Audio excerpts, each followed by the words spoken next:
नमस्कार, मेरा नाम गुरबचन कौर नीलम है। जो मुझे जानते हैं उन्हें पता है कि मैं शिकागो में रहती हूँ। जिन्हें नहीं पता उनके लिए मैं एक छोटा सा परिचय अपना दे दूँ। मैं पिछले 4 दशकों से शिकागो में रह रही हूँ, अमेरिका में। और 2016 में हिंदी प्रचार प्रसार के लिए हमने एक हिंदी क्लब ऑफ इलिनॉय के नाम से संस्था खोली, जिसके अंतर्गत हम भिन्न भिन्न कार्यक्रम करते रहते हैं हिंदी के। और ये जो मैं आज वीडियो बना रही हूँ, ये मैं एक अपना मेरा वीडियो चैनल था, यूट्यूब चैनल था, जो 2023 में मैंने आरंभ किया था, नीलम की छोटी छोटी बातें। उसमें मैं ऐसे ही रोज़ कुछ छोटी छोटी बातें किया करती थी, लेकिन कुछ समय के बाद उसे स्थगित करना पड़ा अपने व्यक्तिगत कारणों से। तो अब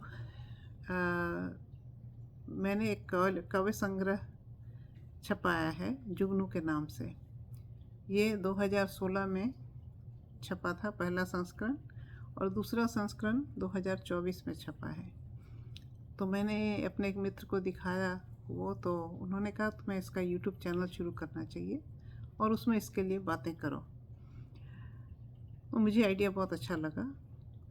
तो मेरी दूसरी मित्र ने कहा कि ये दूसरी मित्र है अकनीशा पांड्या, पहली मित्र का नाम था मधु उपल। तो उनके नाम भी बताने आवश्यक है क्योंकि उनके आइडिया से ये मैं चैनल कर रही हूँ। तो उन्होंने कहा कि जो तुम्हारा चैनल है नीलम की छोटी छोटी बातें, उसी में आगे आरंभ करो। ये अलग से चैनल खोलने की आवश्यकता नहीं है क्योंकि इसके बारे में कुछ लोगों को पता भी है। तो वो भी बात मुझे बहुत अच्छी लगी।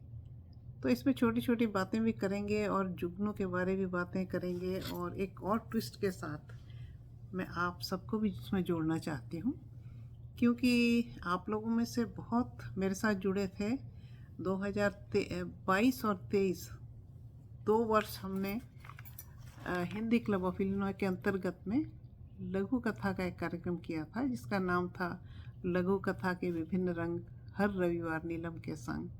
तो उसमें मैं लाइव प्रसारण करती थी आप लोगों की कविताएं पढ़ के। हर सप्ताह में आपकी किसी एक अलग अलग लेखकों की कविताएं पढ़ती थी, और उसमें मुझे आप बहुत बहुत लोगों के साथ मेरा जान पहचान हुई।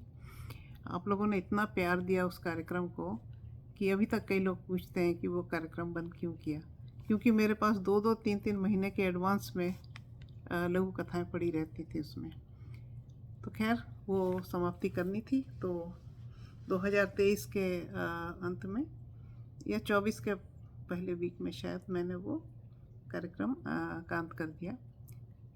और ये जो कार्यक्रम है ये मैं अपने पुस्तक जुगनू के साथ करूँगी। ये मेरी पुरानी है और ये नया संस्करण है।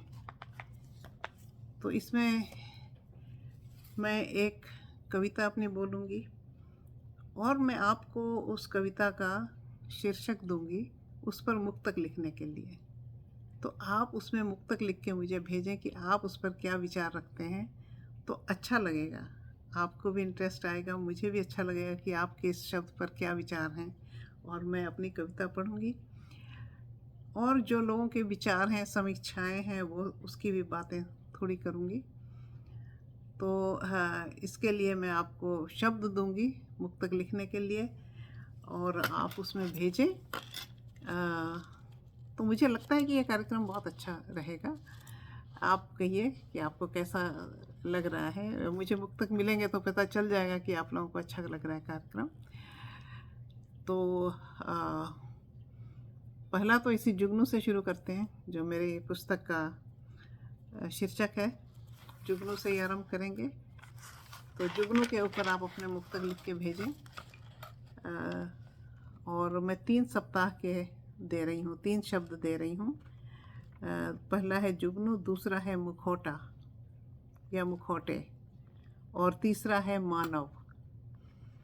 तो ये 3 शब्द हैं, इन पे आप मुक्तक लिखकर भेजें। और भेजने की जो ईमेल है वो है neelamkibatein@gmail.com। नीलम होता है 2 ई से, NEELAM BATEN नीलम की बातें @gmail.com। तो आज आपसे मुझे भेजना शुरू करें, क्योंकि मुझे 1 जनवरी 2025 से ये कार्यक्रम आरंभ करना है। तो उसके लिए कुछ काम भी करना पड़ेगा। तो आप आज से भेजने लगें तो बहुत अच्छा लगेगा। आप लोगों की जो ये अलग अलग संस्थाएं हैं, उन्हीं में से काफ़ी लेखक जुड़े थे और उनमें से कई कवि भी हैं। तो मैं उनसे भी अनुरोध करूंगी कि वो अपने मुक्तक भेजें। इस पर मुझे पढ़ने में बहुत अच्छा लगेगा। साथ में अपना नाम, शहर और देश का नाम भी लिखें, जो कि लोगों को पता चले कि आप कहाँ से लिख रहे हैं। और यदि 10 से अधिक मुक्तक एक एक शब्द पे मुझे मिले तो मैं 10 ही पढ़ूंगी, क्योंकि समय की सीमा रहती है।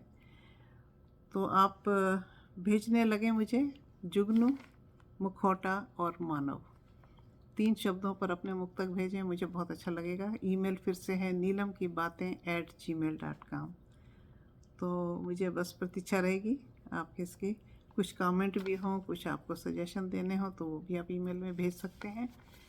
तो बहुत अच्छा लगेगा। जैसे आपने लघु कथा के कार्यक्रम को प्रेम दिया था, वैसे भी इस पर भी अपना प्रेम बनाए रखें और साथ देते रहें।